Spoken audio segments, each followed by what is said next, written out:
এলেম কি আলহামদুলিল্লাহি রাব্বিল আলামিন আর রহমানির রহিম কলিজা ছিদ্র হয়ে যায়। কতক্ষণ ঠিক কিনা? এটা হলো এলেম, খোদা প্রদত্ত জ্ঞান, ওহির জ্ঞানকে এলেম বলা হয়। মানুষে লেখে, এক মানুষে লেখে, আরেক মানুষে পড়ে, এটাকে বিদ্যা বলা হয়। বেশ কম আছে না নাই? দুইটার মধ্যে বেশ কম আছে কিনা? এলেমের বাড়ি আরশে আজিমে, লৌহে মাহফুজে, আর দুনিয়ার বিদ্যা বুদ্ধির বাড়ি হলো জমিনে। কথা কোন ঠিক কিনা? ঠিক কিনা? এলেম কাকে বলা হয়? এই জ্ঞানকে এলেম বলে যে জ্ঞান জ্ঞানীকে পাহারা দেয়, কিন্তু দুনিয়ার বিদ্যা জ্ঞানীকে পাহারা দিতে পারে, নাও দিতে পারে। হই কথা ঠিক আছে কিনা? অনেক উচ্চ শিক্ষিতরা আছে, হাফ প্যান্ট ভরে ভরে ঘুরতেছে সখীপুর বাজারে, টাঙ্গাইল ঘুরতেছে। কি ব্যাপার কি? এটা পড়ছেন কা? এটা ত্রিকটার, এটা পরা যায়। এগুলো আমরা স্ট্যান্ডার্ড হিসাবে মাঝে মধ্যে পড়ি, ছুটির দিনে ত্রিকটার পরা যায়। আল্লাহ আকবার। এই যে নুরানির দুধের বাচ্চাগুলো ট্রেনিং দিছে, আমার একটা নুরানির দু তিনটে হাফেজ হয়েছে, আর একটা ছোটটা রয়েছে এখনো, এটা নুরানিতে পড়ে। 6 বছর বয়স, আফফান আমার ছোট ছেলেটা। ওর আম্মায় আমার সামনে বলতেছে শুক্রবারে আও বাবা গোসল করাই দিই, শুক্রবারে গোসল করাতে। কয় না, তুমি গোসল করাইলে আমার নুনু দিকে লাইবা, তুমি গোসল করালে আমার নুনু দিকে লাইবা। হুজুরে শিখাইছে শরীর পাক, জামা পাক, জাগা পাক। 17 টাকা, 17 টাকা বুঝেন তো? 17 টাকা বুঝেননি? নাভির থেকে হাঁটু বন্ধ ডাইকে রাখা। শরীর আকাম আর কান 13 ফরজ। যেরকম আল্লাহু আকবার। এগুলো সব সময় আপনাকে আমাকে ফলো করে চলতে। এটা ফরজ, এটা সুন্নত না। শরীর 1 নম্বরে শরীর পাক, 2 নম্বরে জামা পাক, 3 নম্বরে জায়গা পাক, 4 নম্বরে 17 টাকা অক্তসিনা কেবলামুখী দাঁড়ায়া নামাজ পড়া, কেরাত করা, রুকু করা, সিজদা করা, আখিরি বৈঠক। যেরকম আল্লাহু আকবার। এটি বাচ্চাদেরকে আমাদের টিচাররা তালে তালে শেখায়, তালে তালে শেখায়। তো আবার বুঝায়, শরীর পাক বুঝো তো, এই করে পাক করতে হবে। জামা পাক বুঝো তো, এমনি এমনি কাপড় চোর ধুইতে হবে। 17 টাকা বুঝো তো, নারীদের জন্য মাথার তালার থেকে পায়ের তালা সব ডাইকে রাখতে হবে। পুরুষের জন্য নাভির থেকে হাঁটু পর্যন্ত ডাইকে রাখা, এটা ফরজ।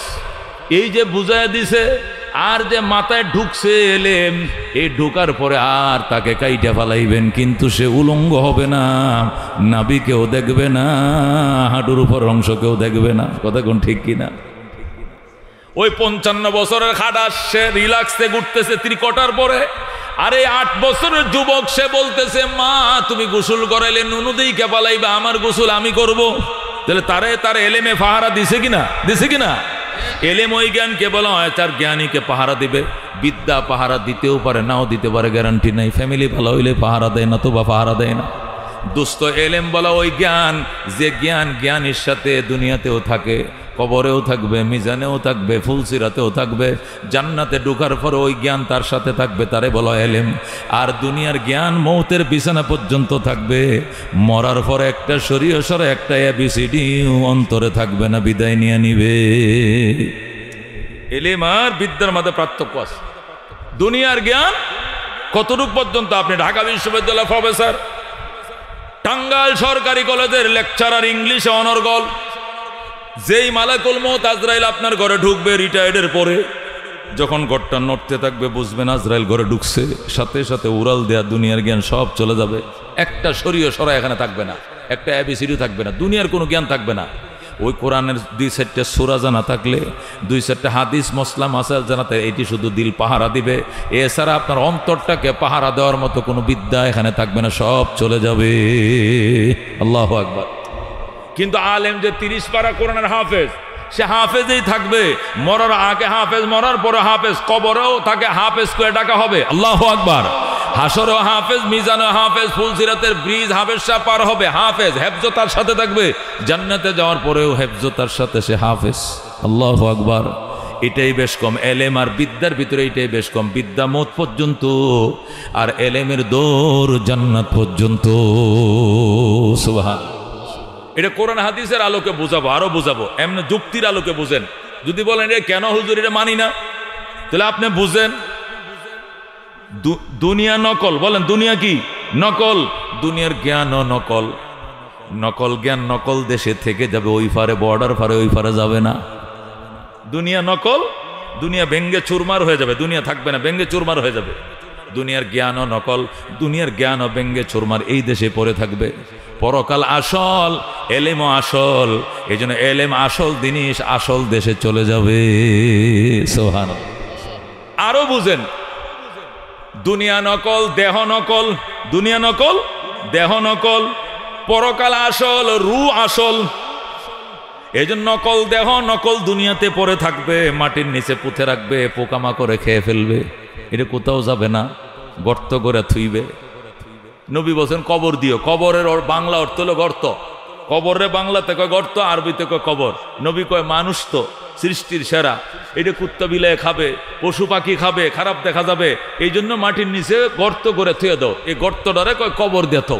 কবর এটা আরবি শব্দ, আর বাংলা হলো গর্ত। তাহলে বোঝা গেল দুনিয়া নকল, দেহ নকল, নকল দেহ নকল দুনিয়াতে থাকবে, পরকাল আসল, আত্মা আসল, আসল আত্মা আসল দেশে চলে যাবে।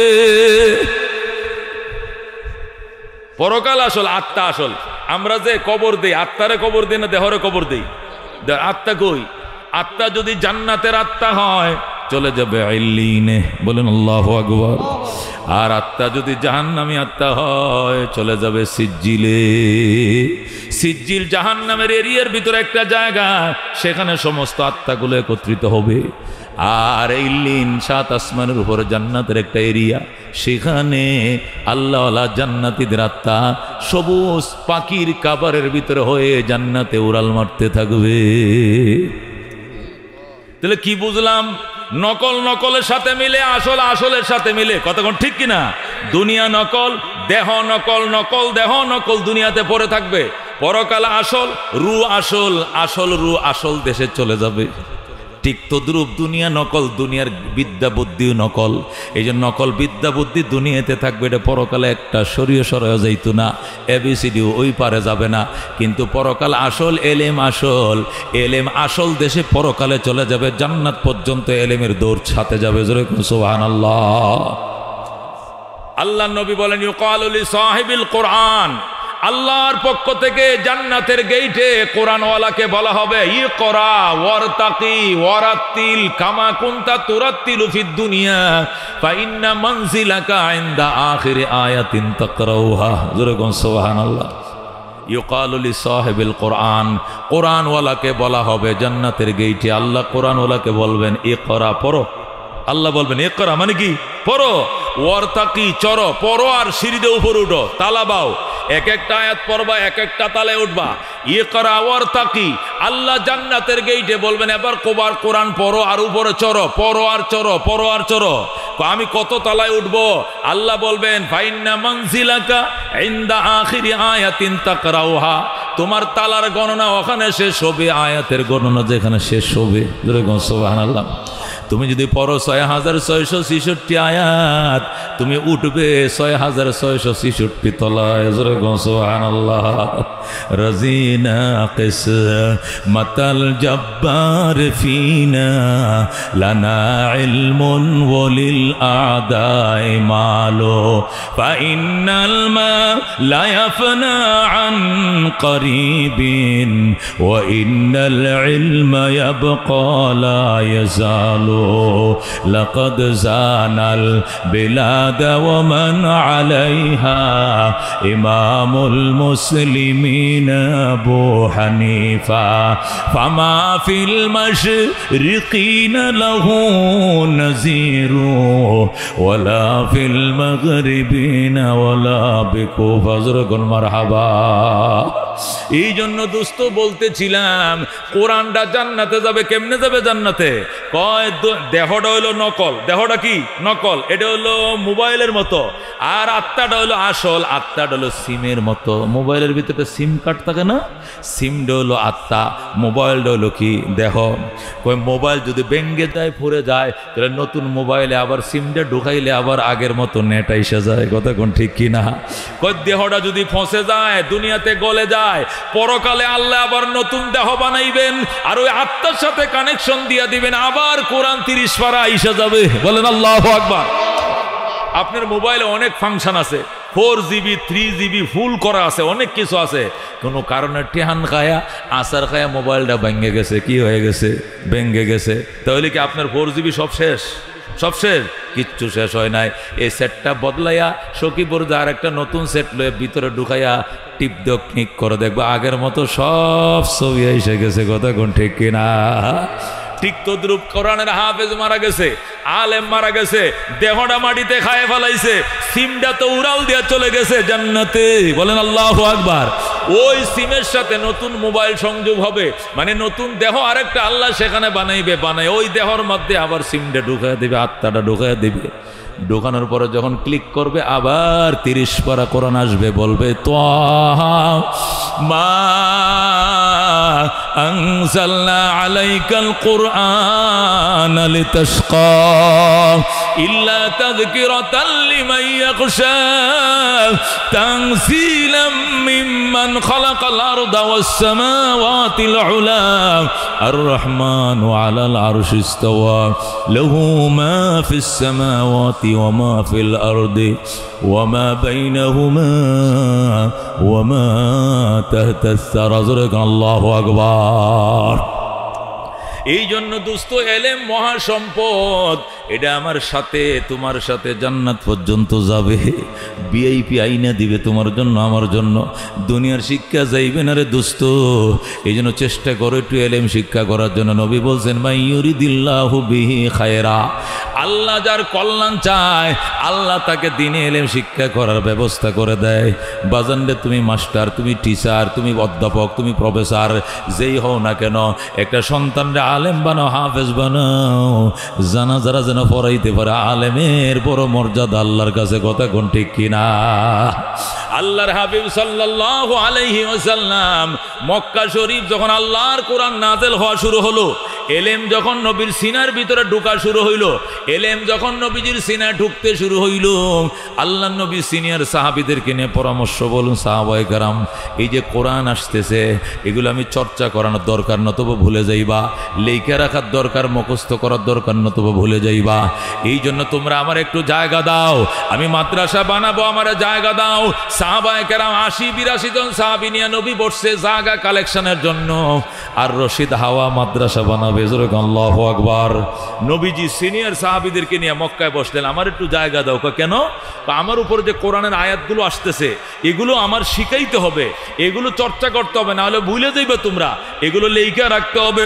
আল্লাহ নবী বললেন যখন জায়গা দাও, নবীজির দুঃসম্পর্কে ফুফাতো ভাই হযরতে যায়েদ ইবনে আরকাম রাদিয়াল্লাহু তাআলা আনহু লাভ দিয়া দাঁড়ায়, কই ইয়া রাসূলুল্লাহ, হাবিবাল্লাহ, আমি যায়েদ ইবনে আরকাম আপনার আত্মীয় লাগি, আমি আমার বাবা আরকাম ইবনে আবিল থেকে একটু জায়গা পাইছি, এই জায়গাটা আপনার মাদ্রাসার জন্য দিয়া দিলাম, আপনি এখানে মাদ্রাসা বানান, আলেম তৈরি করেন। বলেন আল্লাহু আকবার।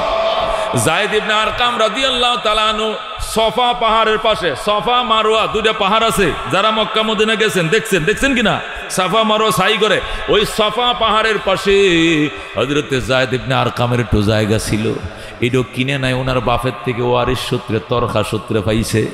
এই জায়গাটা নবীর হাতে দিয়ে, হুজুর এখানে আলেম বানানোর কারখানা বানান, আলেম হাফেজ বানানোর ফ্যাক্টরি বানান, মাদ্রাসা বানান। সুবহানাল্লাহ।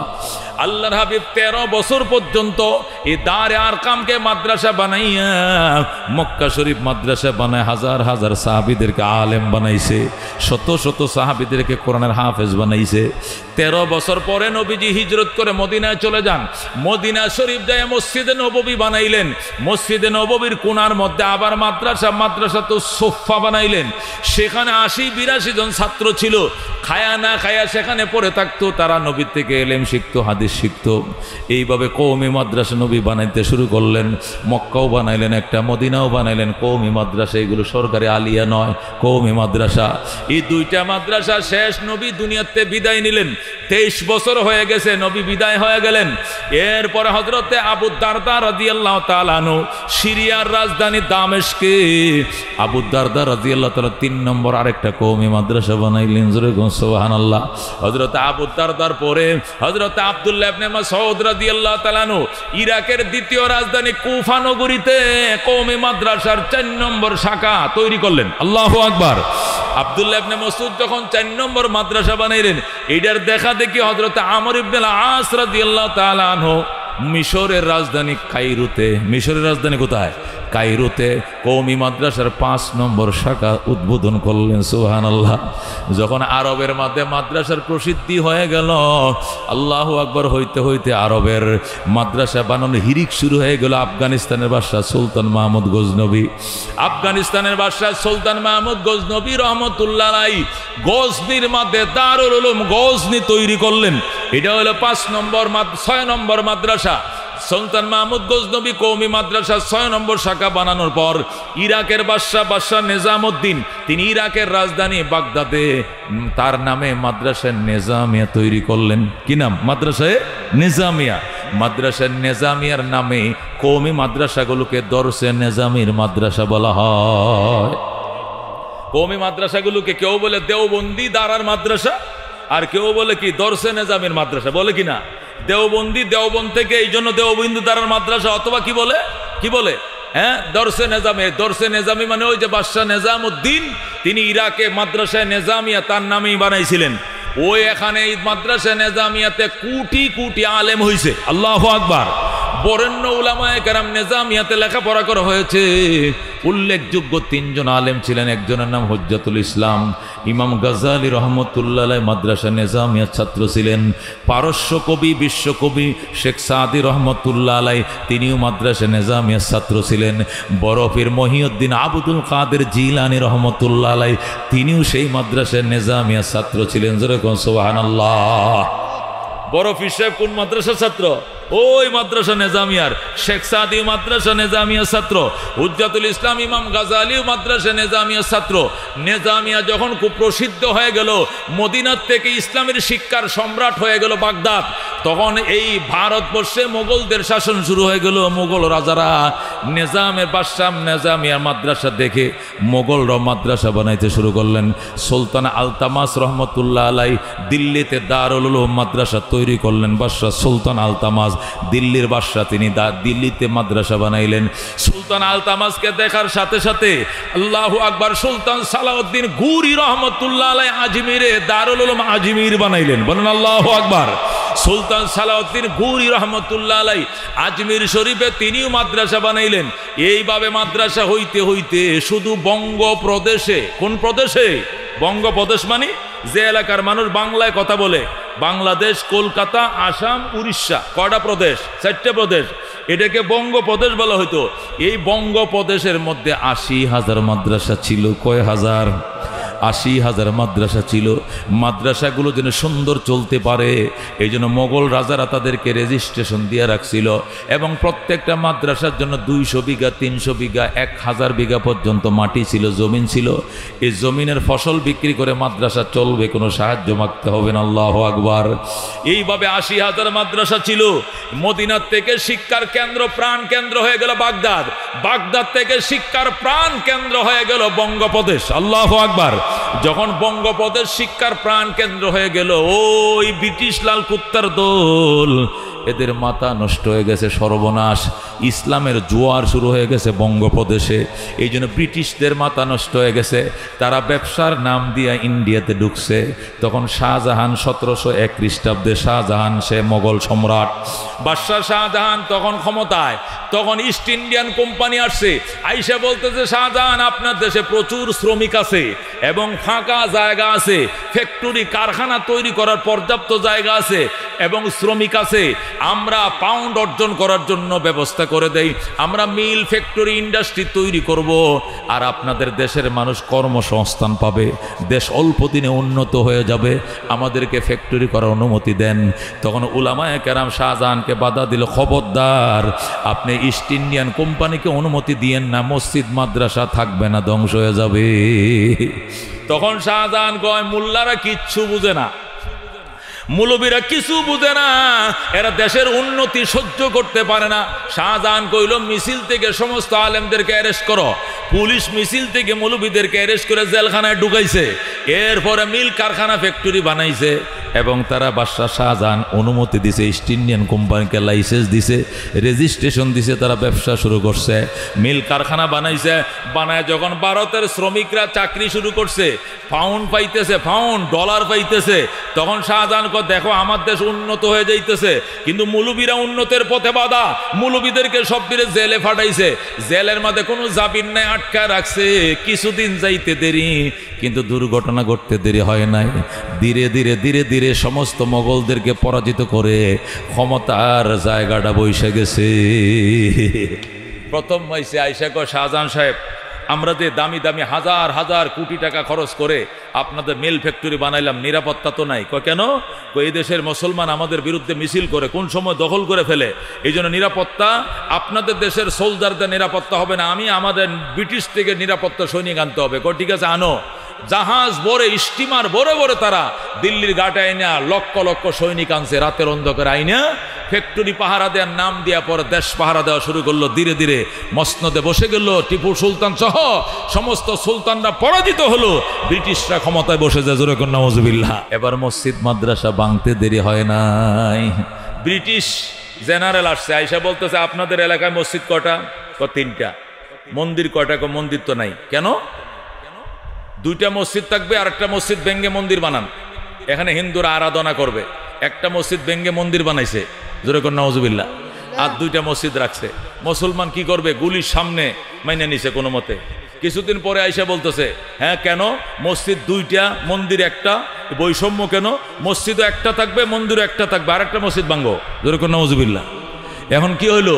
মসজিদ একটা, মন্দির একটা। আরে কিছুদিন পরে আরেক জেনারেল আইসা বলতেছে, না এখানে তো হিন্দু সংখ্যাগরিষ্ঠ, মুসলিম সংখ্যালঘিষ্ঠ, এখানে মন্দির তো এখানে মন্দির থাকবে, মসজিদ তো থাকার দরকার নাই। যেখানে দুইটা মন্দির থাকবে সেখানে একটা মসজিদ থাকলে চলবে, এই মসজিদ ভাঙ্গো। 3 নম্বরটা ভেঙে ফেলছে, জোরে কন্যা নওয়াজুবিল্লাহ। কিছুদিন পরে আইসা বলতেছে, মসজিদ তো অনেক দূরে দূরে যায়, ইবাদত করলেই চলে, মুসলমান পুরা একটা উপজেলার মধ্যে একটা মসজিদ থাকবে, মন্দির ঘন ঘন থাকতে হবে। এইভাবে হিন্দুদেরকে খুশি করার জন্য একদম মুসলমানদেরকে জুতার বাড়ি দিল, আর এই সম্রাটদেরকে পরাজিত করলো। মসজিদ মাদ্রাসা 80,000 মাদ্রাসা সব কটাকে ধ্বংস করে ফেলছে, জোরে কন্যা নওয়াজুবিল্লাহ। কতটা ছিল মাদ্রাসা? 80,000, একটাও নাই। শুরু হয়ে গেল আন্দোলন। ওই দারুল উলুম দিল্লি, দারুল উলুম আজমিরের উলামায়ে কেরাম যারা তুমুল সংগ্রাম শুরু করলো, ব্রিটিশদের আস্তানা জ্বালিয়ে দাও, পুড়িয়ে দাও। ব্রিটিশের বিরুদ্ধে যখন তুকুর আন্দোলন শুরু করলো উলামায়ে কেরামকে গাছে গাছে ফাঁসি দেওয়া শুরু করলো। রাস্তার পাশে যতটা গাছ আছে প্রত্যেকটা গাছের মধ্যে এক একজন মৌলবীকে ফাঁসি দাও, এছাড়া এদের আন্দোলন থামান যাবে না। যত ফাঁসি দিচ্ছে এত আন্দোলন আরো বিকট রূপ ধারণ করছে। আল্লাহু আকবার। যখন কোনোভাবে আন্দোলন থামাইতে পারতেছে না, তখন ব্রিটিশ গভর্নরের নাম ছিল লর্ড ওয়ারেন হেস্টিংস। ওই লর্ড ওয়ারেন হেস্টিংস তখন কি করলো? সে লন্ডনে গেলেন, যায় অনুমতি আনলেন যে অন্তত সান্ত্বনা স্বরূপ একটা মাদ্রাসা বানানোর দরকার, এদেরকে এছাড়াই আন্দোলন থামানো যাবে না। তখন ব্রিটিশ রাজা অনুমতি দিল, যা একটা মাদ্রাসা বানা। তখন 1701 তারা আসছে, 1787-তে, কত? 1787-তে, মানে 86 বছর পরে তারা কলকাতা আলিয়া মাদ্রাসা বানায় দিল। দিয়া বলল 80,000 মাদ্রাসার পরিবর্তে এই যে একটা মাদ্রাসা বানায় দিলাম। আমাদের লক্ষ লক্ষ বিঘা সম্পত্তি মাদ্রাসার, এগুলো কই? ওইগুলো সব বাজেয়াপ্ত করা হয়েছে। সমস্ত মাদ্রাসাগুলো, মসজিদগুলো ভেঙ্গে ওদের কারখানা বানাইছে, ওরা ঘোড়া পালার ঘর বানাইছে, গরু রাখার ঘর বানাইছে, মসজিদ ধ্বংস করে দিয়া একটা সান্ত্বনামূলক মাদ্রাসার নাম দিছে কলকাতা আলিয়া। এবং বলছে তোমরা তো ওইগুলো দান কালেকশন, চাউল কালেকশন করে চালাইতা, কালেকশন দরকার নাই, সরকারই বেতন দিবে, ব্রিটিশ বেতন দিবে, ব্রিটিশ কোনোদিন চলে যাইলে ভারত সরকার বেতন দিবে, এইটাই থাকবে। উলামায়ে কেরামকে সান্ত্বনা দিয়ে আন্দোলন বন্ধ করার জন্য কলকাতা আলিয়া মাদ্রাসা বানাইছে। কলকাতা আলিয়া মাদ্রাসা এটা কোনো আলেম ওলামায় বানায় নাই, কোনো বুজুর্গ মানুষ বানায় নাই, আল্লাহ আলায় বানায় নাই। এটা বানাইছে ব্রিটিশ ইহুদিরা, খ্রিস্টানরা বানাইছে, লর্ড ওয়ারেন হেস্টিংস বানাইছে। একটানা 25 জন প্রিন্সিপাল ছিল, কে? খ্রিস্টান। জোরে কন্যা নওয়াজুবিল্লাহ। কয়জন প্রিন্সিপাল? মাদ্রাসার জমি কিনে দিছে খ্রিস্টানে, মাদ্রাসা বিল্ডিং করে দিয়েছে খ্রিস্টানে, সিলেবাস তৈরি করছে খ্রিস্টানে, শিক্ষক স্টাফদের বেতন দেয় খ্রিস্টানে, জায়গা জমি দিছে খ্রিস্টান, সব করছে খ্রিস্টান। এটা কি মুসলমান পালার মাদ্রাসা না গোড়া কাটার মাদ্রাসা? গোড়া কাটার জন্যই কলকাতা আলিয়া মাদ্রাসা বানায় দিল। তারপরে আলেম ওলামা মানছে, আচ্ছা দেখি কেমন পড়ালেখা হয়। এই 1787 থেকে নিয়ে 1866 পর্যন্ত 166 বছর হয়ে গেল ব্রিটিশ আসছে। 1866, তখন 79 বছর হয়েছে কলকাতা আলিয়া মাদ্রাসা বানানোর পর। 79 বছর পর্যন্ত অপেক্ষা করার পর দেখা গেল মাদ্রাসায় যারা পড়ে অর্ধেক নামাজ পড়ে, অর্ধেক নামাজ পড়ে না, অর্ধেক দাঁড়িয়ে রাখে, অর্ধেক দাঁড়িয়ে রাখে না, অর্ধেক কোরআন হাদিসের জ্ঞান হয় আর অর্ধেক বাংলা ইংরেজির জ্ঞান হয়। অর্ধেক খারায়ামতে অর্ধেক বৈশামতে, মানে কিছুটা কলেজ কিছুটা মাদ্রাসা, এ দোয়াসলা তৈরি হচ্ছে। ওলামায়ে কেরাম বললেন জানা পূর্ণাঙ্গ নবীর মাদ্রাসা চাই আমরা। নবীজি দারে আরকামে যেমনে বানাইছিলেন, মদিনায় যেমনে বানাইছিলেন, ওই মাদ্রাসার নিজামিয়া যেমনে ছিল, আবু দারদার মাদ্রাসা যেমন ছিল, আব্দুল্লাহ ইবনে মাসউদের মাদ্রাসা যেমন ছিল, আমরা ওই মাদ্রাসায় তোমাদের সান্ত্বনার মাদ্রাসা চাই না। আমাদেরকে সরকার দিতে হবে না, আমরা নিজেরা জায়গা কালেকশন করব, আমরা নিজেরা দরকার হলে সনের ছাউনি দিয়ে ঘর বানাবো, অনুমতি দাও। তখন ব্রিটিশ সরকার কত 1701 আইসে, 1866-তে পারমিশন দিছে। 1866-র শুরুতে পারমিশন দেওয়ার পরে উলামায়ে কেরাম টিম গঠন করলো, 5-7 জনে মিল্লা পুরা ভারতবর্ষ ভ্রমণ করো, কোথায় মাদ্রাসা বানানো যায়। একটা মাদ্রাসার জন্য অনুমতি দিছে, বেশি বানানো যাবে না, যেখানে খুশি বানাইতে পারেন। তারা বার্মার আরকান প্রদেশ থেকে নিয়া, দিল্লি থেকে নিয়া, একবার সিলেট থেকে নিয়া, কলকাতা, আসাম, উড়িষ্যা সহ, নেপাল, ভুটান সহ, তখন মহাভারতে যে দেশগুলো ছিল সমস্ত দেশ সফর করছে। জায়গা পছন্দ হয় না, জায়গা পছন্দ হয় না। সর্বশেষ ইউপিতে, ইন্ডিয়ার উত্তরপ্রদেশে, ইউপি উত্তরপ্রদেশের সাহারানপুর জেলার দেওবন নামক গ্রামের মধ্যে এক এলাকায় একটা সাত্তা মাটির মসজিদ ছিল। সেখানে তারা ক্লান্ত হয়ে ঘোড়ার থেকে নেমে বহু রাত হয়ে গেছে, তারা সেখানে রাত্রে শুয়ে পড়ছে। রাত্রে ইস্তেখারার নিয়তে শুইছে। রাত্রিবেলায় স্বপ্ন দেখে রহমতুল্লিল আলামিন সাল্লাল্লাহু আলাইহি ওয়াসাল্লাম ডাক দিয়া কয়, কাসেম নানো তবি আয়। নবী কাসেম নানো তবিকে এক হাতে ধরছে আর লাঠিরে এক হাতে নিয়ে নবী কয়, মাদ্রাসা বানানোর জন্য যে জায়গা খুঁজতেছো, আমার মাদ্রাসা তো ব্রিটিশরা বন্ধ দিয়ে কলকাতা আলিয়া বানাইছে, এটা আমার মাদ্রাসা নয়, এটা ইহুদিদের মাদ্রাসা, খ্রিস্টানদের। আমার মাদ্রাসা আমি আবার উদ্বোধন করলাম, আমার সাথে আসো। নবীজি বাম হাতে সাব্বির আহমদ উসমানীকে ধরছে, কাসেম নানু তবিকে ধরছে, ডান হাতে লাঠি দিয়ে দাগ দিছে আর বলছে, সকালবেলা দাগটা যতটা এলাকায় পাইবা পুরো এলাকাটাকে মাদ্রাসার বাউন্ডারি নির্ণয় করবা। আল্লাহু আকবার। এডি কাসেম নানু তবি সাব্বির আহমদ উসমানী সহ উলামায়ে কেরাম স্বপ্ন যুগে দেখছে। স্বপ্ন তো দলিল না, ঘুম থেকে উঠছে, উইটা দেখে কি দেখলাম, কি দেখছো, একজন একজন করে স্বপ্নের ব্যাখ্যা দেওয়া শুরু করলো। আমি তো একই স্বপ্ন দেখছি, হে কো আমি এইটাই দেখছি, সে কো আমারে নবী কইছে, সে কো আমার হাতে ধরছে, সে কো আমারে নবী বলছে। তাহলে ঠিক আছে, সকালবেলা দেখা যাবে লাঠির দাগ পাওয়া যায় কিনা। সকালবেলা যা দেখে লাঙ্গল দিয়া দাগ দিলে যেরকম রেক হয়ে যায়, পয়গম্বরের হাতের লাঠির ইশারা এরকম রেক পড়ে গেছে। যেরকম আল্লাহু আকবার। এরপরে দেওবন মাদ্রাসা ওইভাবে, এটা নবীর হাতের লাঠির ইশারায়। ওই যে প্রথম মক্কা দারে আরকামে জমি কালেকশন করে আবু দারদা যায়েদ ইবনে আরকাম থেকে নিছিল, এরপরে মদিনায় বানাইছিল, মাঝখানে ব্রিটিশ বন্ধ করে দিয়েছে, নবী আবার চালু করছে ওই দেওবন মাদ্রাসা। সেই দেওবন মাদ্রাসা নবীর হাতের লাঠির ইশারার মাদ্রাসা। সেখান থেকে যারা পড়ালেখা করে আসছে তারা হাটাজারি বানাইছে। গতকালকে আমি হাটাজারি বয়ান করাইছি। এই হাটাজারির থেকে হয়েছে পটিয়া, পটিয়ার থেকে জিরি নানুপুর, সেখান থেকে লালবাগ ফরিদাবাদ, এরপর হয়েছে টাঙ্গাল দুলেশ্বর, জামে ইসলামিয়া ময়মনসিংহ হইতে হইতে হইতে তারা ভাঙছিল ৮০,০০০ মাদ্রাসা। এখন আমরা বানাইছি ১,৮০,০০০ মাদ্রাসা। জোরে কোন সুবহানাল্লাহ। ছোট বড় ১,৮০,০০০ মাদ্রাসা আছে বাংলাদেশে। জোরে কোন আলহামদুলিল্লাহ, জোরে কোন আলহামদুলিল্লাহ। ৩৫,০০০ মাদ্রাসা তো বড় বড় মাদ্রাসা, দাওরা হাদিস মাদ্রাসা, মিশকাত বন্ধ মাদ্রাসার ৩৫,০০০, ছোট বড় মিলাইয়া ব্রিটিশ বাংশে কয় হাজার, ৮০,০০০। আমাদের বাবা জান্ডা উলামায়ে কেরাম বানাইছে ১,৮০,০০০। যেরকম আল্লাহু আকবার। ১,৮০,০০০ মাদ্রাসা। এখানে বর্তমানে আলেম আছে বাংলাদেশে ৮৫ লক্ষ। যেরকম আল্লাহু আকবার। আলেম আছে ৮৫ লক্ষ, হাফেজ আছে ২৪ লক্ষ। কয় লক্ষ? ২৪ লক্ষ হাফেজ আছে বাংলাদেশে, ৮৫ লক্ষ আলেম আছে বাংলাদেশে। ১,৫,০০,০০০ শুধু হাফেজ আলেমে আছে। ১৮ কোটি বাঙালির মধ্যে ১,৫,০০,০০০ শুধু আলেম আর হাফেজ। যেরকম আল্লাহু আকবার। এ দোস্ত এরা আছে বলেই ওই যে গত করোনা গেল, করোনার টাইমে শেখ হাসিনা আলেমদেরকে ফোন করে হুজুর আপনারা দোয়া করেন, করোনার টিকা আইতে আইতে বাঙালি শেষ হয়ে যাবে। আমরা বলছি স্কুল কলেজ মাদ্রাসা সব বন্ধ হয়ে গেছে, সংসদ বন্ধ, গার্মেন্টস বন্ধ, স্কুল কলেজ বন্ধ, সব মিল কারখানা ফ্যাক্টরি বন্ধ, সব বন্ধ, কিন্তু আমরা কওমি মাদ্রাসা বন্ধ দেই নাই। প্রত্যেকটা কওমি মাদ্রাসা খোলা ছিল। আমরা শুধু বন্ধ খোলা রাখছি। রাখার পর কি করছি, মাদ্রাসা ১০ জন ১৫ জন টিম করে মেডিকেলের সামনে সামনে ফাটায় রাখছি। তারা তারা একই কোয়ারেন্টাইনের পোশাক পইরা হসপিটালগুলোর সামনে গেছে, মানুষ মারা গেছে, ওয়ারিসদার কেউ লাশ নিতে আসে না, আইলে ওইটারও করোনা হইব, কেউ লাশ নিতে আসে না। আমরা গেছি, আমরা নিজে যাইয়া জানাজার গোসল করাইছি, কাফন চড়াইছি, জানাজা পড়াইয়া লাওয়ারিস গুরুস্থানে দাফন করছি, অথচ আত্মীয় স্বজন আসে নাই। ওই করোনার টাইমে যদি আলেম ওলামারা, বিশেষ করে ঢাকা শহরে আমরা 50টা টিম গঠন করেছিলাম, মাদ্রাসা ছাত্ররা, ওই শাহজাহানপুর মির্জা আব্বাসের বাড়ির সামনে বড় হাসপাতাল, কুর্মিটুলা হাসপাতাল, ঢাকা মেডিকেল, প্রত্যেকটা মেডিকেলের সামনে 2-3টে করে টিম পাঠাইছি। মন্ত্রী মারা গেছে, এমপি মারা গেছে, আত্মীয় স্বজন ডরে কাছে যায় না, দূরের থেকে গ্লাসের মাধ্যমে দেখে এদের করোনা দূরে ফেলাইব, কোয়ারেন্টাইনে যাইতে হবে। কিন্তু আমরা গেছি, হাতাইছি, ধরছি, গোসল করাইছি, জানাজা দিছি, কিছুই হয় নাই। উলামায়ে কেরাম যদি না থাকতো জানাজাও পাইতা না, বিনা গোসলে কবরে পড়ে থাকা লাগতো। কথা কোন ঠিক কিনা? এ দোস্ত, আজকে এই কথাগুলো কেন বলতে হয়?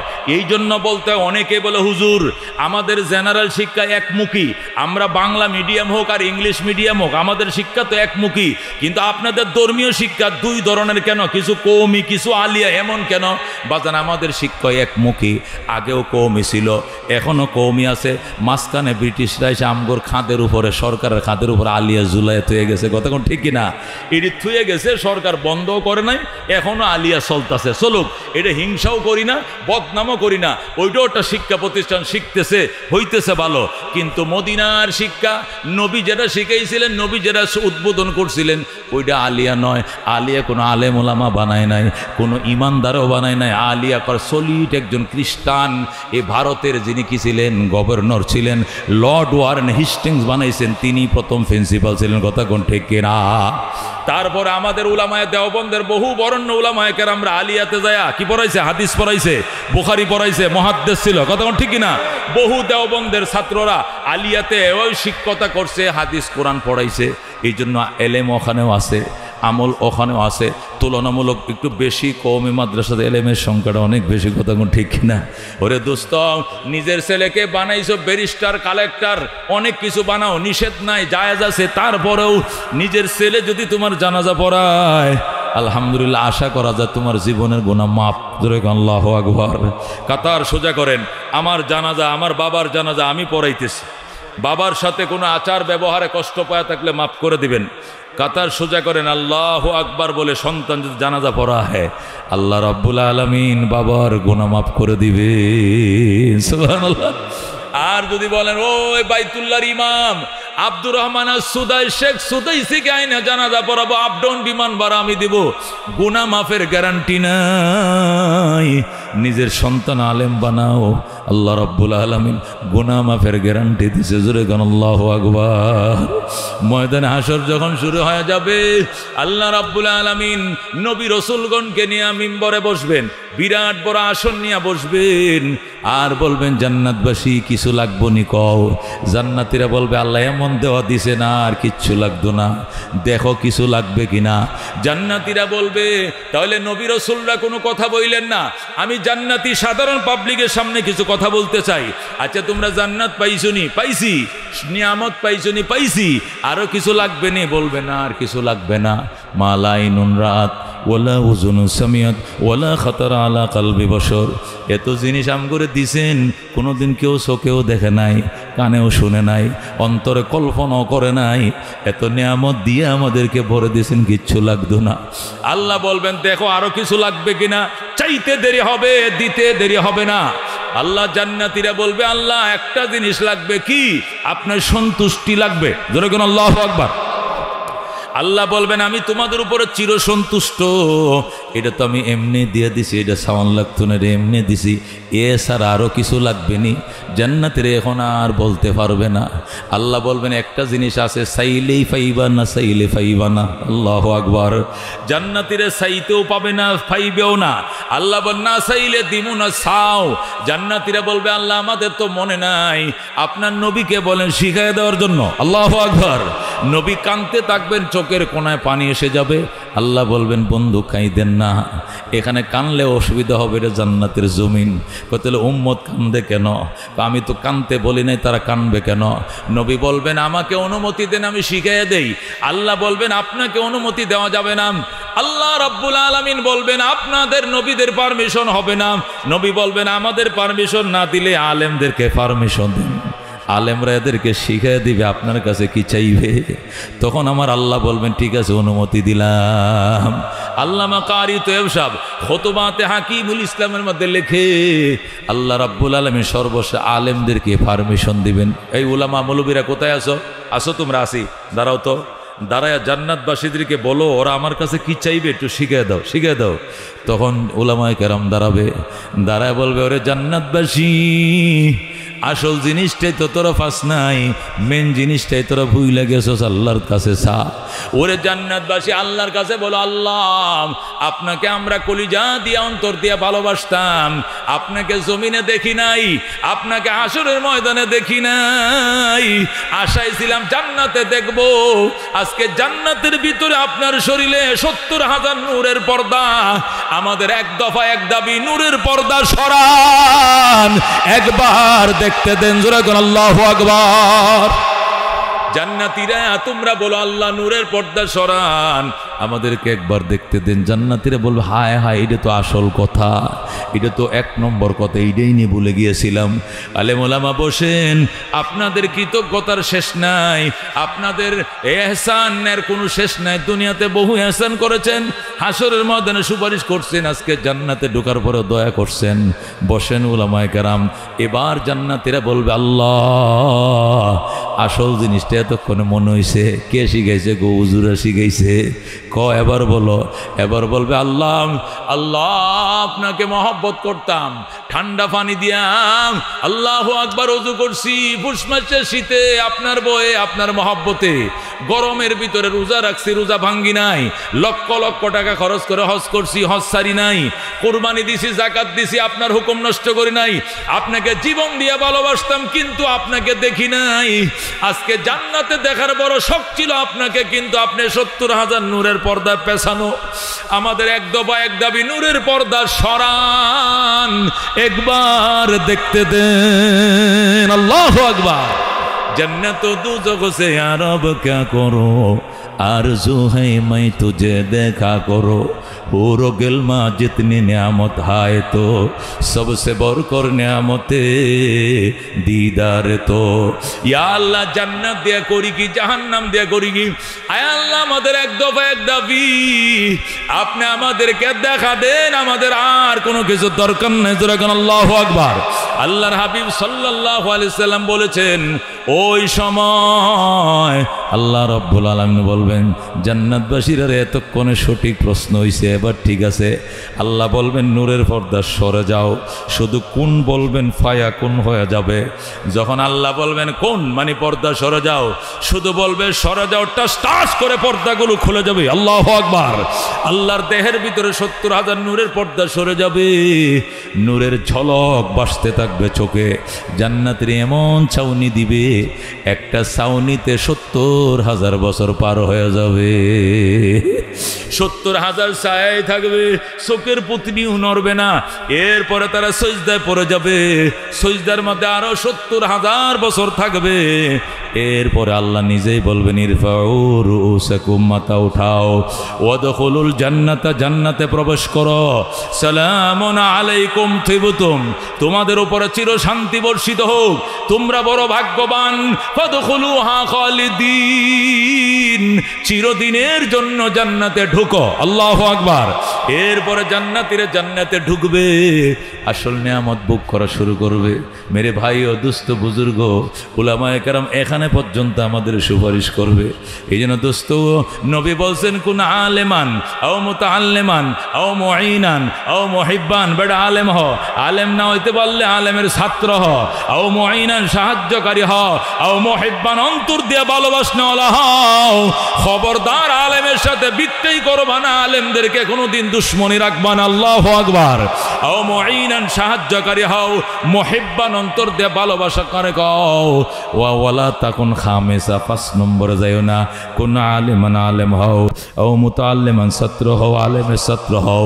আজকে যারা এখানে বইছেন হুজুরের সামনে নিয়ত করেন, হুজুরের ছাত্ররা দুলেশ্বর মাদ্রাসা টাঙ্গাইল যেমনে পড়ে, আমরা এই 1 ঘন্টার জন্য হুজুরের সামনে এইভাবে বসলাম, আল্লাহ তালেব এলেমের খাতায় আমগোর নাম লিখে আলো। হুজুরে কোন আমিন।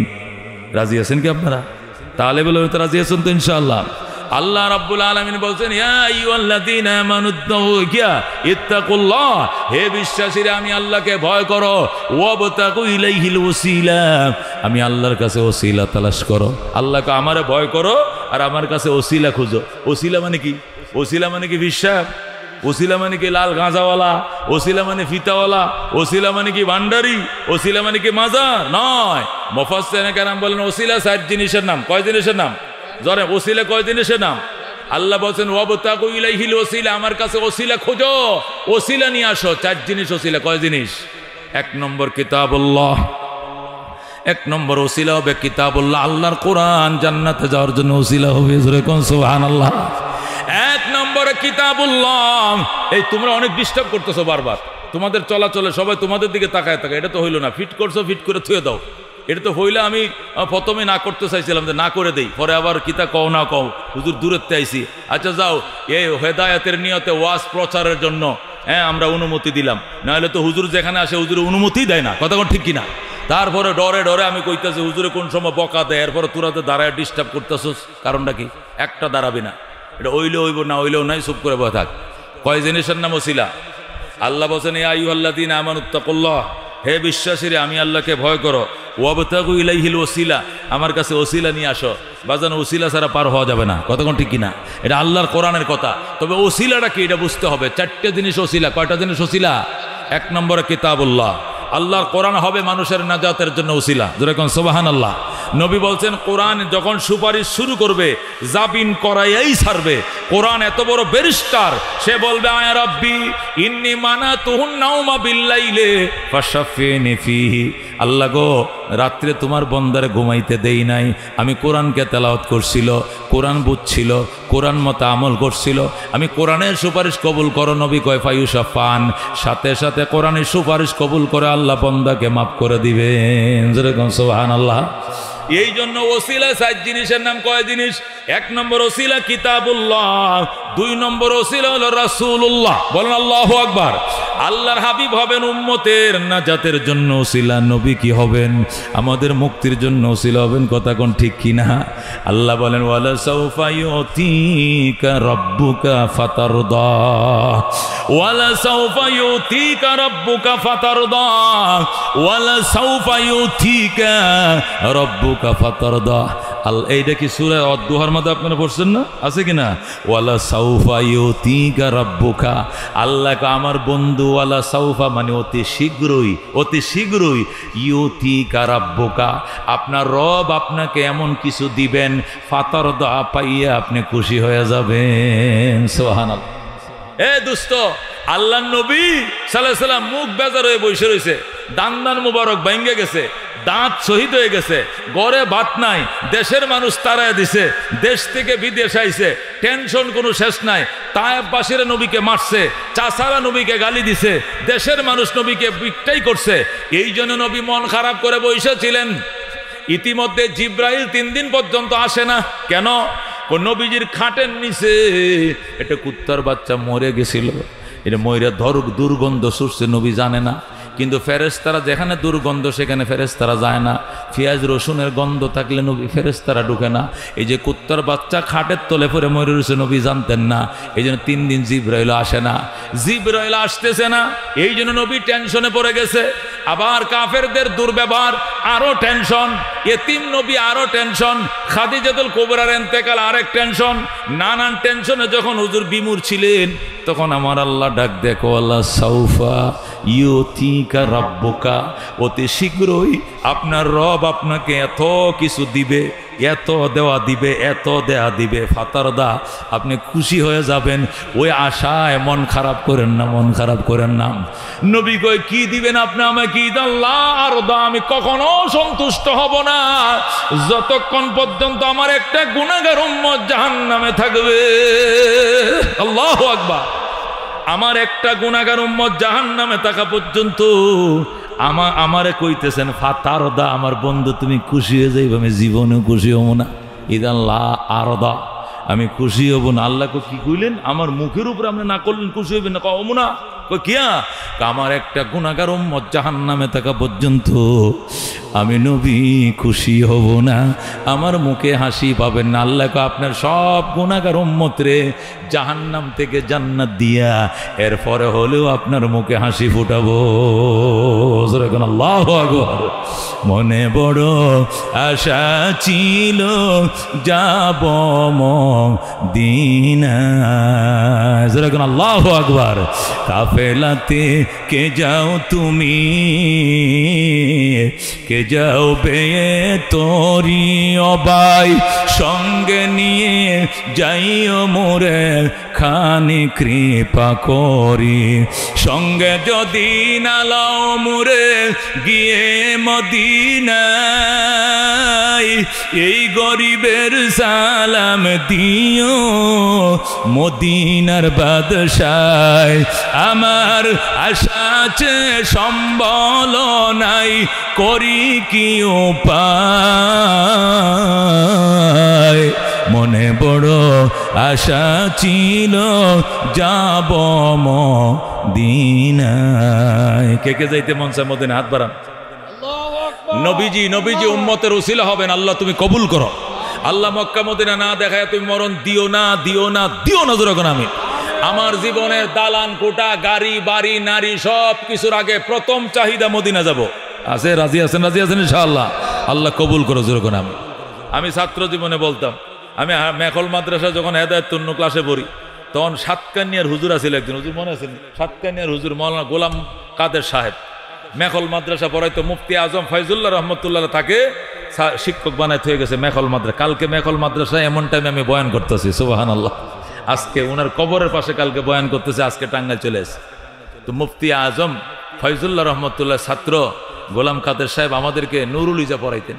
তো নুরুল ইজা কিতাবের মধ্যে কিতাবুল হজ একটা চ্যাপ্টার আছে, হজ সম্পর্কে পুরা কিতাব পড়ায়, কিতাবুল হজটা পড়ায় না। আমরা বললাম হুজুর এটা পড়ান না কেন? ও বাবারে এইটা পড়াইলে আমার কলিজা ফাইটে যাবে। আমি 30 বছর ধরে এটা পড়াই, কিন্তু হজ তো আমি করতে পারি নাই। আমাদের ছোট অবস্থায়, আজ থেকে আরো 30 বছর আগের ঘটনা। আমি এত বছর ধরে পড়াই, তখন তো মানুষ 10 গ্রামে একজন হজে যাইতো, কথা কোন ঠিক কিনা? সবাই তো যাইতে পারে নাই। তো হুজুরে এই কিতাবুল হজ মানে হজের চ্যাপ্টারটা পড়াবেই না, কারণ আমি পড়াইতেছি 30 বছর কিন্তু মদিনা যাইতে পারি নাই। এটার কথা মনে হইলে আমার এই কাটা গায়ে নুন ছিটা আমি পারবো না। আমরা জোর করে বল হুজুর আপনি পড়ান। কত লাগে হুজুর? ওই সময় 40,000 টাকা লাগে। আমরা বললাম যে আমরা 400 ছাত্র ওই সময় হেদায়েতুন্নূরে, আমরা 50 টাকা করে চাঁদা দিব, দিয়া যা উড়াইতে পারি এটি দিমু, আর বাকি আপনি কিছু জমি বেচছে হইলো আপনি যাবেন, আপনি টেনশন করেন না। এমনভাবে হুজুরকে সাহস দিলাম। বৃহস্পতিবারের দিন আপনি একটা মোনাজাত দেন। হুজুরে পড়ায় না, কিতাবটা বন্ধ করে কান্নাকাটি করে মোনাজাত দিয়েছে, আল্লাহ তুমি আমার কবুল করে লও। আহারে এমন কান্না দিছিল।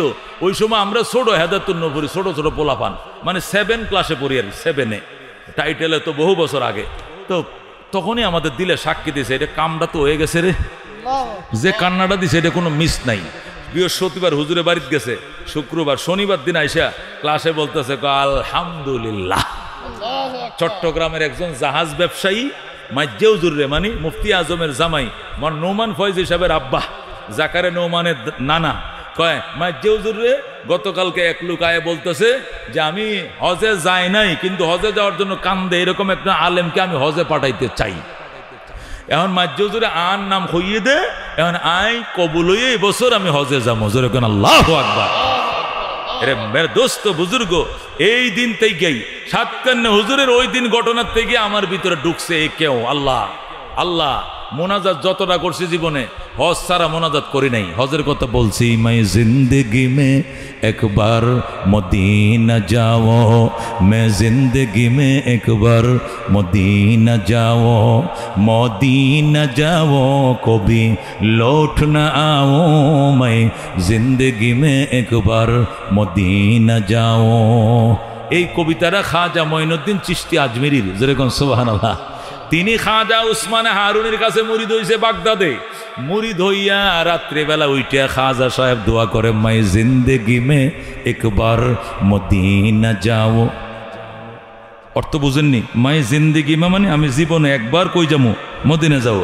মাই জিন্দেগি মে একবার মদিনা যাও, মদিনা যাও কবি লৌট না আও। আমি যাব আর ফিরে আসবো না। যেরকম আল্লাহু আকবার। मैं जिंदगी में एक बार मदीना जाओ, जिस गुम्बद खुजरा में नबी सुई हुई है। খাজা মঈনুদ্দিন চিশতি কো, আল্লাহ আমি শুনছি সবুজ গম্বুজটার নিচে তোমার নবী শুয়ে রয়েছে, আর এখানে সবুজ গম্বুজটা বানায় রাখছে। আমি ওই গম্বুজের নিচে যাইয়া নিজের জীবনটাকে মাটির সাথে কুরবানি করে দিব। जिस गुम्बद खुजरा में नबी सुई हुई है, इस खाक के जाने निसार मेरे दिल हुई है। दरबार नबी, दरबार नबी आज मैं जीता रहा हूँ। मैं जिंदगी में एक बार मदीना जाओ, मदीना जाओ कभी लौट न आओ। मैं जिंदगी में एक बार मदीना जाओ। आए खुदा मेरे सामाने सफर को आता कर, दुनिया से मेरे दिल को जुदा कर। अल्लाह अकबर। খাজা মঈনুদ্দিন চিশতি আজমিরি আল্লাহর ওলি বলতেছে, আল্লাহ দুআয়ে খুদা মেরে সামানে সফর কো আতা কর। আল্লাহ মদিনায় যাইলে কয়টা পয়সা লাগে এটি তুমি আমি মঈনুদ্দিনকে ব্যবস্থা করে দাও। এসে ফানি এ দুনিয়া সে মেরে দিল কো জুদা কর। এই দুনিয়া ফানা, দুনিয়া ধ্বংস, দুনিয়ার থেকে আমার মনকে আলাদা করো। বিল্ডিং চাই না, দালান চাই না, চাই গো তোমার ঘর। আল্লাহু আকবার। খাজা সাহেব এমন মোনাজাত দিছে, আজমির উসমানে হারুনি পাশের রুমে তাই লাফায় কাঁদতেছে, মঈনুদ্দিন আর আগুন জ্বালাইস না, আগামীকালকে তোরে লয়ে আমি হাইটা রওনা করে দিলাম মদিনা। আল্লাহু আকবার। পরের দিন সকালে উসমানে হারুনি মঈনুদ্দিন চিশতিরে লইয়া ওই গাঁটি গুট্টি লইয়া এই কেটলি সুলা, তুষের সোলা কেটলি সহ গাঁটি গুট্টিলে মদিনা রওনা। আল্লাহু আকবার। মনে বড় আশা ছিল যাব মদিনায়, আরব সাগর পারি দেব নাইকো আমার তরি, পাখি নয় যে উড়ে যাব ঢানাতে বর করি। আল্লাহু আকবার। রব্বানা যালামনা আনফুসানা ওয়া ইল্লাম তাগফির লানা ওয়া তারহামনা লানাকুনান্না মিনাল খাসিরিন। রব্বানা ফাগফির লানা যুনুবানা ওয়া কাফির আন্না সাইয়্যাতিনা ওয়া তাওয়াফানা মা'আল আবরার। রব্বিগফির লি ওয়া লিওয়ালিদাইয়া ওয়া লিল মুমিনিনা ইয়াওমা ইয়াকুমুল হিসাব। রব্বিরহামহুমা কামা রব্বায়ানি সগীরা। ইয়া আল্লাহ আজকের মাহফিলকে কবুল করলেন। আর রশিদ হাওয়াই মাদ্রাসা, ইয়া আল্লাহ এই মাদ্রাসাকে আপনার শাহী দরবারে কবুল করেন। আল্লাহ বুজুর্গ উলামায়ে কেরাম নিয়ে হাত বাড়াইছি, আল্লাহ দিনী দর্শকা হিসাবে আপনি মঞ্জুর ফরমান। আল্লাহ মাদ্রাসার লেখাপড়ার মান আজকে যা দেখলাম, একজন পরিদর্শক ধুলে টাঙ্গাইল থেকে এসে দৃশ্যটা আমাদের সামনে সুন্দর করে সাজিয়ে তুললেন, আমরা আবিবিত হয়েছি। দোয়া করি আল্লাহ বাচ্চাদের মেধা তুমি বাড়িয়ে দাও। আল্লাহ আমাদের বাচ্চাদেরকে এরকম, আমাদের বাচ্চাদের এরকম নুরানিতে আল্লাহ ভর্তি হওয়ার তৌফিক নসিব ফরমাও। নুরানিতে 1 বছর 2 বছর 3টে বছর পড়াইয়া আমি ব্যারিস্টার বানাইলে সমস্যা না, সালাম দিয়েছি তার বাচ্চাকে আবার জেনারেল লাইনে নিয়ে গেছে, অসুবিধা হবে না। বিশুদ্ধ কোরআন তো শিখছে, হাদিস শিখছে, পরে ব্যারিস্টার বানাইলেও নাস্তিক হবে না, কমিউনিস্ট হবে না, কমিউনিস্ট হবে না। আগে আল্লাহর কোরআন সিনার ভিতরে ঢুকাইতে হবে। আল্লাহ তুমি কবুল ফরমাও, আল্লাহ মাদ্রাসাকে মঞ্জুর ফরমাও। আল্লাহ পুরুষ নারী অনেক শ্রোতারা আজকে বয়ান শুনতে এসেছিলেন, শুধুমাত্র এলেমের মাহিত্য এবং এই মাদ্রাসা জগতের ইতিহাস এবং দ্বীনি প্রতিষ্ঠানের ইতিহাস আমি শুনাইলাম, উলামায়ে কেরামের মর্যাদার কথা শুনাইলাম। আল্লাহ আমাদের প্রত্যেকটা ফ্যামিলির ভিতরে হাফেজ আলেম তৈরি করে দাও, প্রত্যেকটা ফ্যামিলির মধ্যে দিন বুঝার মতো মানুষ তৈরি করে দাও আল্লাহ। জমিন তো তোমার, আসমান তো তোমার, আমিও তো তোমার। তোমার জমিনে তোমার দিন, তোমার রাজ কায়েম করে দাও আল্লাহ। তোমার জমিনে তোমার রাজ কায়েম করে দাও আল্লাহ। ইয়া আল্লাহ, সব দেখছি, লাঙ্গল দেখছি, নৌকা দেখছি, দান দেখছি, হাতুড়ি মাতুরি সব দেখছি আল্লাহ। তোমার কোরআন একবার দেখতে চাই আল্লাহ। তোমার জমিনে তোমার কোরআন একবার দেখতে চাই আল্লাহ। তুমি ব্যবস্থা করে দাও ইয়া আল্লাহ। শহীদ ভাই কুয়েত থেকে অনেক দোয়া চাইছে আল্লাহ, তুমি আমার ভাইয়ের পরে তুমি মঙ্গল করো আল্লাহ। তুমি তার হায়াতে বরকত দাও, কামায়ে বরকত দাও। তার স্ত্রী পুত্র ছেলেটাকে মাদ্রাসায় দিছে, একটি মাত্র সন্তান আল্লাহ, হাক্কানে আলেম হওয়ার তৌফিক দাও ইয়া আল্লাহ। আমি আসার টাইমে আমার এক ভাই রাস্তায় আমারে আটকায় আমার খাওয়াইছে বাসায় নিয়া। সে নাকি কালকে চলে যাবে ইরাক, থাকবে সে ইরাক চলে যাচ্ছে আল্লাহ আলামিন। আল্লাহ এই ছেলেটাকে সহি সালামতে সেই দেশে পৌঁছাও আল্লাহ। আল্লাহ উলামায়ে কেরামের সাথে যেখানেই থাকবে সম্পর্ক রাখো আল্লাহ। তার আপনজন স্ত্রী পুত্র সন্তান রেখে আল্লাহ, আপনজনদেরকে রেখে সে চলে যাবে বিদেশের বাড়িতে আল্লাহ। যে যেখানে থাকবে আমনের সাথে, নিরাপত্তার সাথে, ঈমানের সাথে বেঁচে থাকার তৌফিক দিও আল্লাহ। সব ধরনের বিপদ আপত্তিকে আল্লাহ তুমি হেফাজত করিও আল্লাহ। কত ভাই দুয়ার জন্য হাত বাড়াইছে আল্লাহ। যার যার মাকসুদ আছে সকলের মাকসুদগুলি আল্লাহ তুমি পূরণ করে দাও আল্লাহ। হাজি আব্বাস আসছে এখানে, হাজি আব্বাস সাহেব আল্লাহ তুমি তার মাকসুদ পূরণ করে দাও। আরো অনেক মুরব্বীরা আছে আল্লাহ তুমি মাকসুদ পূরণ করে দাও। কোটি কোটি দুরুদ ও সালামের হাতে সোনার মদিনায় পৌঁছায় দাও। মুসিবতের দিনে আপনার হাবিবের হাতের কাউসারের শরবত আমাদের পান করে দিন আল্লাহ। ও আল্লাহ, মদিনা যাওয়ার জন্য যারা পাগল, মক্কা মদিনা না দেখায় মরণ দিয়েন না। যারা একবার গেছে বারবার যাওয়ার সুযোগ করে দেন। বিহামদি সুবহানা রাব্বিকা রাব্বিল ইজ্জাতি আম্মা ইয়াসিফুন। ও আল্লাহ, আরো কয়েকজন আল্লাহর বান্দা খাস ভাবে দোয়া চাইছে অসুস্থতার জন্য। আরেকবার দোয়া চাইছে হুজুর ফাস্টফুড করছি হজে উমরা যাওয়ার জন্য, অসুস্থতার জন্য যাইতে পারি নাই। আল্লাহ যেন সুস্থ করে, যে উদ্দেশ্যে পাসপোর্ট বানাইছিলাম আল্লাহ আবার যেন যাওয়ার তৌফিক দেয় আল্লাহ গো। পাসপোর্টটা কইরা সব কিছু কইরা অসুস্থতার কারণে যেতে পারে নাই আল্লাহ। তোমার বান্দাকে শরীরের ফিটনেস ভালো করে দাও, সে যেন মদিনায় যায় আল্লাহ। তোমার হাবিবকে দেখি নাই, হাবিবের রওজাটা দেখার তৌফিক দাও। তোমার ঘরের কালো গিলাপ ধরে কান্নাকাটি করার তৌফিক দিয়ে দাও। এ জীবনে না করিলাম বন্দিগি, গুনাহ করে কাটাইলাম জিন্দেগি। তওবা করে আবার তওবা ভাঙ্গিলাম, অবশেষে খাঁটি তওবা করিলাম। তুমি যদি মাফ না করো আল্লাহ বান্দারে, বলো তোমার বান্দা যা বেকার কাছে। তুমি যদি মাপ না করো আল্লাহ হাসরে, বলো তোমার বান্দার কি উপায় হবে। কবরে হাসর আরো আল্লাহ মিজানে পার করিয়া দিন গো আল্লাহ নিজ গুণে। ইয়া আল্লাহ আমাদেরকে মাফ করে দেন, মা বোনদেরকে মাফ করে দেন। যারা সাদাকা করছে কবুল করলেন আল্লাহ, হায়াত বাড়ায় দেন। ইয়া আল্লাহ আমার এক বাতিজা অসুস্থ আল্লাহ, আমার এক বাতিজা অসুস্থ আইসিওতে আল্লাহ তুমি সুস্থ করে দাও আল্লাহ। শিফায়ে আজলা কামেলা দিয়ে দাও আল্লাহ। অতি দ্রুত আরোগ্যতা নসিব ফরমাও আল্লাহ। আইসিওর থেকে স্বাভাবিক জীবনে নিয়ে আসো আল্লাহ। ইয়া আল্লাহ আমাদের ফ্যামিলি পুরা কাঁদতেছে আমার এই বাতিজার জন্য আল্লাহ। মেহরবানি করে আল্লাহ দয়া করে তুমি দয়া করো আল্লাহ। তুমি পারো, তুমি হুকুম করলে চিকিৎসা লাগে না, ওষুধ লাগে না। রব্বে রাহমহুমা কামা রব্বায়ানি সগীরা। আল্লাহ আরও কয়েকজন আল্লাহর বান্দা এই মাদ্রাসার প্রতিষ্ঠাতা, এই মাদ্রাসার প্রতিষ্ঠাতা, এই মাদ্রাসার প্রতিষ্ঠাতা, তার বাবা মা মুরব্বী সবাইকে তুমি মাফ করে দাও। তাদের এই প্রতিষ্ঠানকে নাজাতের উসিলা বানাও। এটা পারিবারিক প্রতিষ্ঠান না, এটা এলাকার সকলের আমরা সবাই মিলে এটাকে হেফাজত করার তৌফিক দাও, এটার খেদমত করার তৌফিক দাও। আমাদেরকে এখানে বাচ্চা দেব, কোরআনের সুন্দর সুন্দর দৃষ্টান্ত আমরা এখানে বাচ্চাদেরকে শেখাবো, হাদিস শেখাবো। আল্লাহ আমাদেরকে আমল করার তৌফিক দিয়ে দাও।